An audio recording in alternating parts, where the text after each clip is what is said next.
আজকে তোরা সবাই বাড়ি চলে যা, স্যার ম্যাডামরা কেউ আসবে না। হ্যাঁ, যা বললেই হলো। আমরা স্কুলে কষ্ট করে এসেছি, এখানে বসে মজা করব, তারপরে ছুটি হলে বাড়ি যাব। হ্যাঁ রে অঞ্জলি, এখনো স্যার ম্যাডামরা আসছে না কেন রে? অন্যদিন হলে তো এতক্ষণ আমাকে কান ধরিয়ে রেখে দিত। কেন, তোরা কি খবর দেখিস না?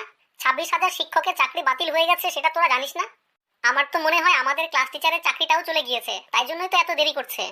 পিছে দেখো, পিছে স্যার আসছে, sir. Good morning sir. Good morning my dear children, very good morning.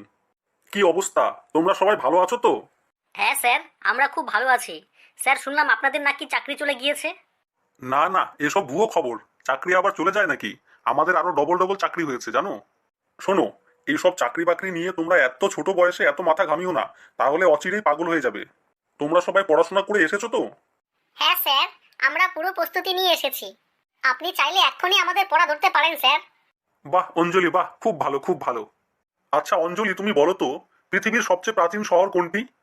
Sir, পৃথিবীর সবচেয়ে প্রাচীন শহর হলো ফেসবুক। কেন? কারণ স্যার, ফেসবুকে সকলের প্রাচীনকালের ছবি পাওয়া যায়।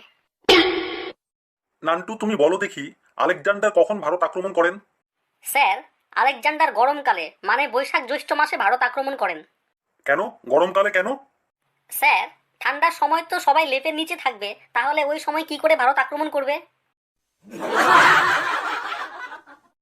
হাদা, তুমি বলো তো, গুপ্ত যুগকে স্বর্ণযুগ বলা হয় কেন? স্যার, মানে গুপ্ত যুগে স্বর্ণের দাম সবচেয়ে কম ছিল, তাই গুপ্ত যুগকে স্বর্ণযুগ বলা হয়। স্বর্ণের দাম কম ছিল? কথাটা তুমি খারাপ বলনি। হ্যাঁ, কমই তো ছিল। বোধা, তুমি বলো দেখি, পৃথ্বীরাজ চৌহান কেন যুদ্ধে হেরে যান?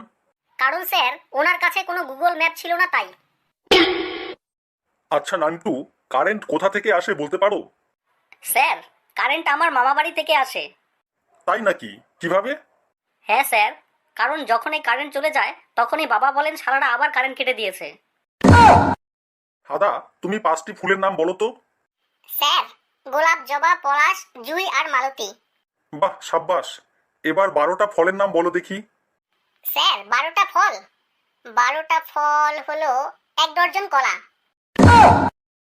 আচ্ছা হাদা, যদি কেউ তোমায় অনেক জ্ঞান এবং অনেক টাকার মধ্যে যে কোনো একটি বেছে নিতে বলে, তাহলে তুমি কি বেছে নেবে? স্যার, আমি অনেক টাকা বেছে নেব। একদম ভুল।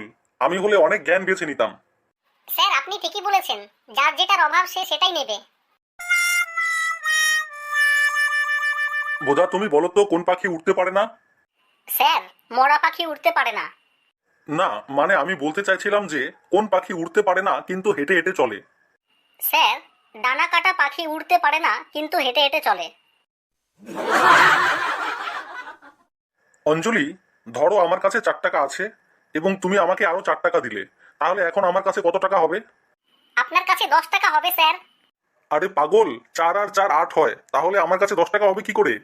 স্যার, জানেন তো আমি অত কৃপণ নই, তাই আমি আর 2 টাকা আপনাকে বেশি দিয়ে যোগ করেছিলাম। নান্টু, বলো তো, মন্দিরের পূজারী সবসময় পুরুষরাই কেন হয়, মেয়েরা হয় না কেন? কারণ মেয়েরা পূজারি হলে সকলেই পূজা বাদ দিয়ে তার দিকে তাকিয়ে থাকবে, ফলত পূজা ভণ্ডুল হয়ে যাবে। হাদা, তুমি বলো দেখি, কুকুর ঘন ঘন লেজ নাড়ে কেন? স্যার, কুকুরের লেজে এতটাও শক্তি নেই যে লেজ কুকুরকে নাড়াতে পারে, তাই কুকুর লেজকেই নাড়ায়। বোধা, তুমি বলো তো, পৃথিবীতে কয়টি দেশ আছে? স্যার, পৃথিবীতে একটাই দেশ আছে। তাই নাকি? তাহলে সেই দেশটির নাম কি শুনি? স্যার, ভারত বা ইন্ডিয়া। আচ্ছা, পৃথিবীতে একটাই যদি দেশ থাকে, তাহলে ইংল্যান্ড, আমেরিকা, চীন, জাপান, পাকিস্তান এগুলো কি? স্যার, এগুলো তো বিদেশ। অঞ্জলি, তোমাকে একটা ব্যাকরণগত প্রশ্ন ধরছি। মুখে জল আসা, এই 3টি পদকে বাক্যে পরিণত করে দেখাও তো। স্যার, যখনই আমি ট্যাপে মুখ লাগিয়ে নল খুলে দিলাম, তখনই আমার মুখে জল চলে আসলো।